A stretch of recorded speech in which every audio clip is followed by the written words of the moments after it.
اب جادو ہر چیز سے کیا جا سکتا ہے، اسلم تسلم. اب اللہ کے نبی صلی اللہ علیہ وسلم نے فرمایا کہ اپنی قبروں پر کتبے نہ لگاؤ. قتل کا جادو قبر سے ہوتا ہے. قبر کی مٹی آپ کے کسی عزیز کی، وہ خبیث جو جادوگر ہے وہ کچھ ہزلیات پڑھتا ہے، کچھ منتر پڑھتا ہے، چاند کی ایک تاریخ ہوتی ہے. اس میں وہ چیزوں کا نام نہیں لوں گا کیونکہ اس میں سارے وہ تو نہیں ہیں جو اثر لینے والے، کچھ سیکھنے والے بھی ہوں گے. صحیح.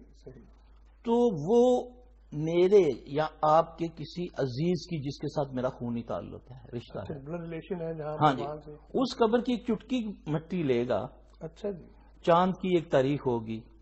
یہ جو قتل کا جادو ہے. اچھا جی. تو اس پر وہ عمل کرے گا. کچھ پڑھتا ہے، شیطان کو مخاطب کرتا ہے. وہ بندہ جو ہے وہ تھوڑا سا بیمار ہوتا ہے یا اسی وقت پڑھ کے مر جاتا ہے. ٹھیک ہے. اب اگر میرا کتبہ لگا ہوگا میری والدہ کا یا میرے والد کا تو آسانی ہو جائے گی ڈھونڈنے میں کہ یہ سیلفی کی ماں کی قبر ہے، چلو مٹی لو تو اس کو اڑاؤ. اسلام یہاں ہمیں تحفظ دیتا ہے کہ کچھ نہ لکھو، اس کو گمنام رہیں. قبروں پر کتبے نہ لگو. یہ نبی صلی اللہ علیہ وسلم کا فرمان ہے.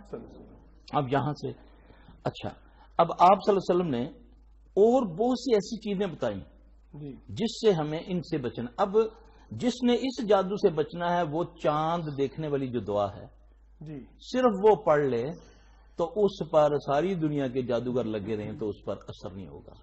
سیفٹی میئر، یہ سیفٹی میئر. صرف وہ دعا پڑھ لے چاند دیکھنے کی، ساری دنیا کے جادوگر اس پر جادو کریں نہیں ہوگا. یہ ہے سیفٹی. یہ کلام اللہ اور نبی پاک صلی اللہ علیہ وسلم کیا بتائی ہوئی احادیث ہیں.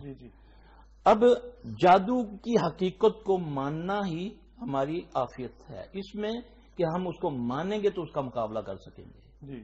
اگر ہم اس کو نہیں مانیں گے تو وہ موجود ہے، شیطان موجود ہے، اس کے پاس قوت ہے.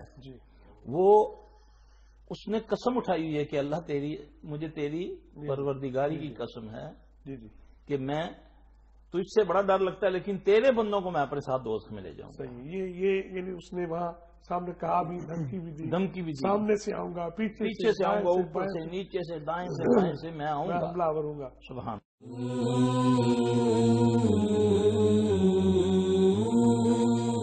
زندگی مشکل، موت بھی مہنگی. مہنگے قبرستان، مصیبت میں انسان. وجہ کیا ہے اور حل کیا ہے؟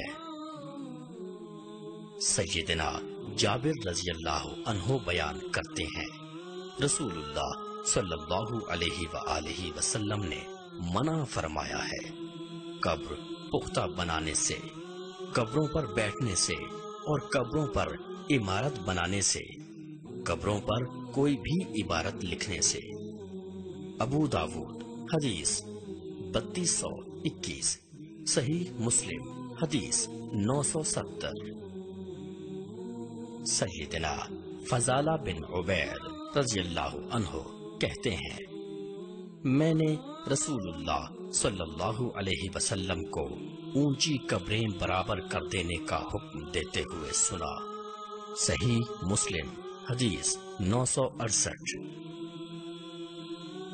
یاد رکھیے رسول اللہ صلی اللہ علیہ وآلہ وسلم کی بات نہ ماننا ہی مسئلے کی وجہ ہے اور آپ صلی اللہ علیہ وسلم کی اطاعت مسئلے کا حل ہے. اے مشکل میں پڑے انسانوں، قبروں کے بارے میں رسول اللہ صلی اللہ علیہ وسلم کے بتائے ہوئے اسلامی آداب جانیے اور ان پر عمل کیجیے. اس سے قبرستانوں میں کشادگی آئے گی اور دفن کیے جانے والوں پر اللہ کی رحمت نازل ہوگی اور یقیناً اللہ کے نبی صلی اللہ علیہ وسلم کی بات ماننے پر ہماری زندگی میں اور دفن کیے جانے والوں کی آخرت میں آسانی آئے گی.